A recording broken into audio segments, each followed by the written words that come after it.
Our research question. We are studying social class and education because we want to know how civil wars impact education in order to understand how being in a war affects educational expenditures so that we will learn more about the obstacles when it comes to the academic frame depending on the social situation of a country. For knowing the negative effects of civil wars in educational expenditures, we are going to use a study that examines multiple theories of different authors, finding connections between them. This study examines mainly the negative effects. From these theories, researchers found 3 different hypotheses of how civil wars affected educational costs. Next, we will see how they were tested in order to see their validity. It's good to be noted that all the info we are going to use is data from the UNESCO, United Nations Educational, Scientific and Cultural Organization, and the CAL, Correlates of War, specifically of civil wars that took place from 1980 to 1997, so the Spanish Civil War is not included in this part of the presentation.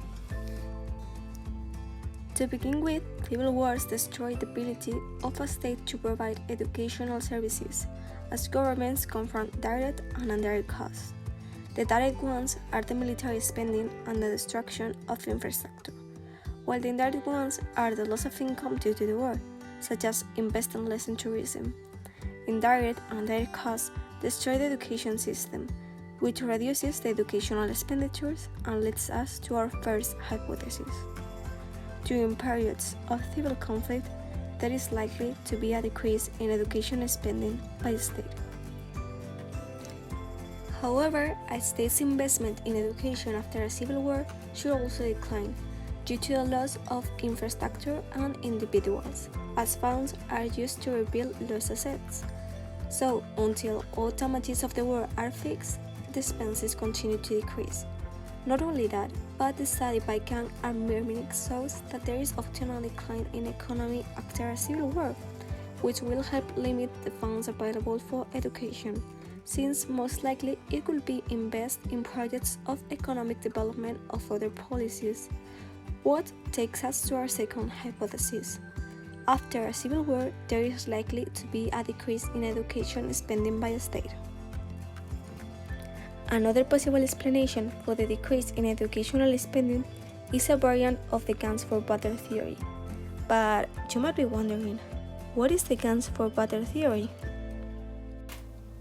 Well, guns for battle is a theory that argues that money spent on the military takes away resources from social programs. Over the past 2 decades, numerous researchers have examined the relationship between military and social expenditures, generally finding a negative relationship between the two. 2 expansions of the guns for battle theory are relevant for our argument. First, past research suggests that the negative effects of military expenditures on social spending will be exacerbated in poor countries. Second, it is likely that the negative relationship between military expenditures and education expenditures is exacerbated. There are 2 variants of this theory that are relevant to our study. The first one says that the negative effects of military expenditures on social spending will be worse in poor countries, which is devastating for the educational system since most of these conflicts occur in those countries. And the second one that tells us that the negative relationship between military and educational expenditures worsens during periods of civil conflict. This is because the government dedicates as many resources as possible to military spending to prevent its own collapse. These 2 variants of the guns for battle theory lead us to the third and final hypothesis. During periods of civil conflict, increases in military expenditures are likely to lead to decreases in educational ones. To test this hypothesis, researchers examine changes in a state's educational expenditures on an annual basis. The unit of analysis is a state year for all countries from 1980 to 1997. For knowing if this hypothesis had validity or not, they did one-tailed test using different variables.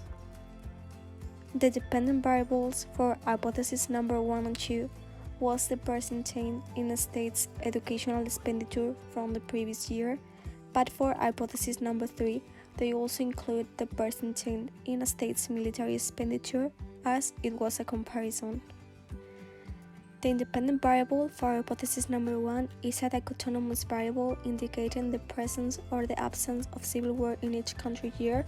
For hypothesis number 2, they include a dichotomous variable code for all years after a civil war and otherwise, and for hypothesis number 3, they include an interaction between the civil war variable and the percentage in military expenditures variable to test the argument that the negative effect of military expenditures will be increased during periods of daily conflict.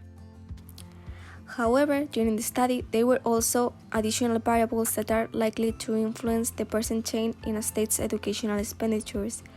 First, we include the measure of a state's level of economic development, as richer countries have better conditions to increase educational expenses.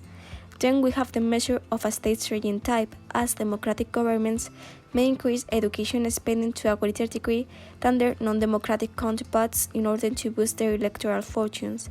Finally, we include the measure of the percentage in a government's non-military expenditures to control the changes in government spending. First, our results show that civil wars are likely to destroy a state's education system. This is a major problem, especially after a civil war ends. If civil wars had simply reduced educational expenditures through a trade-off with military expenditures, then the end of a civil war would lead to a return to normal educational expenditures.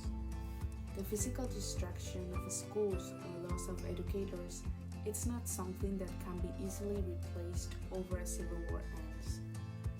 Therefore, policymakers should focus reconstruction efforts on rebuilding a state's education system, as well as designing short-term plans to help re-enroll students.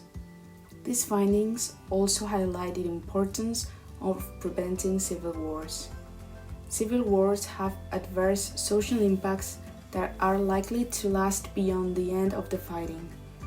This social cost could potentially hamper the economic development of a state and the peace agreements reached between the governments and rebels. Finally, the destruction of a state's education system could have long-term implications for other indicators, including economic decline and social grievances, which could foster future civil conflict within a state.